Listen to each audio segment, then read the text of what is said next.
A very good morning to all. Welcome to the science class.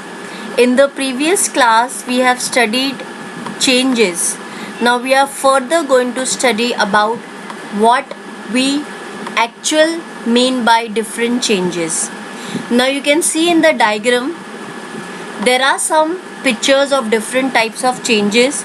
You have to classify which are physical and which are chemical change. Observe now, making a table from wood is a physical change. Burning of wood is a chemical change because when wood is burnt, it converts into ashes and those ash cannot be taken as wood. Breaking of a glass object is a physical change. Ripening of a tomato is a chemical change and rusting of iron is a chemical change. So what we have studied is the different types of changes. Physical change, you can making the table, that wood can be used further. The original property of the wood does not change. Whereas in chemical changes, what happens is, like for example, rusting of iron. Iron reacts with water to form ferric oxide, and then this ferric oxide is totally different from the property of iron. I hope I am clear with this concept of physical change and chemical change.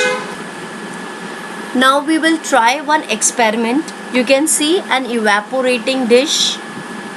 These are the apparatus required. Sugar.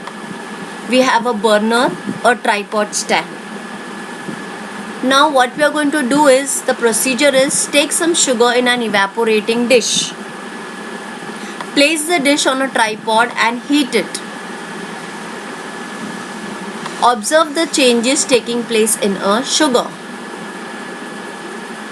Stop heating when a blackish substance is seen at the bottom of the evaporating dish.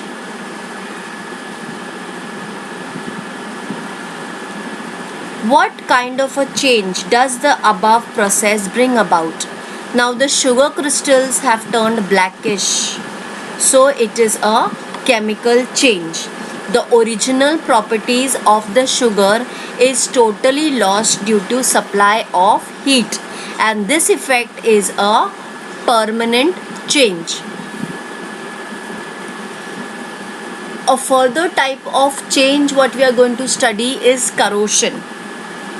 When an iron article rusts or reddish brown layer forms, greenish layer is seen to form on a copper article. This process is called corrosion of metals.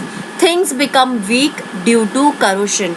Basically, corrosion of metals is, metals are being eaten up by few chemical reactions and hence it weakens the metal.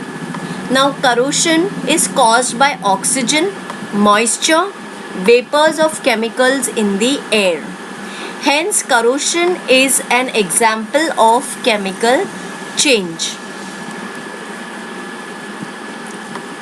As we know that corrosion weakens the metal, iron articles are given a thin coat of zinc to prevent corrosion, and this is called galvanization. Iron articles are coated with zinc so that there is no spoiling. Copper and brass articles are coated with tin, and this is called tinning. So copper and brass articles are coated to keep them safe with tin, and this is called as tinning.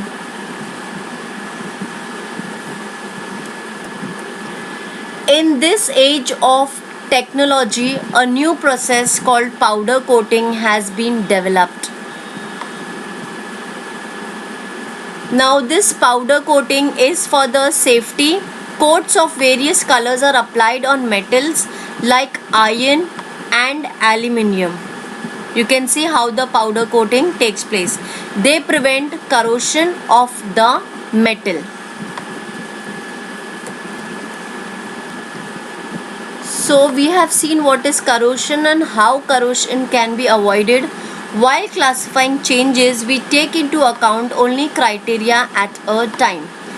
That means to classify, we consider any one property. On that basis, there are different criterias, and the different criteria can be applied to the same change. For example, bursting of a balloon. It is a quick change, it's an irreversible change. So depending upon one criteria, we can classify the different types of changes. I hope I'm clear with this concept. Thank you.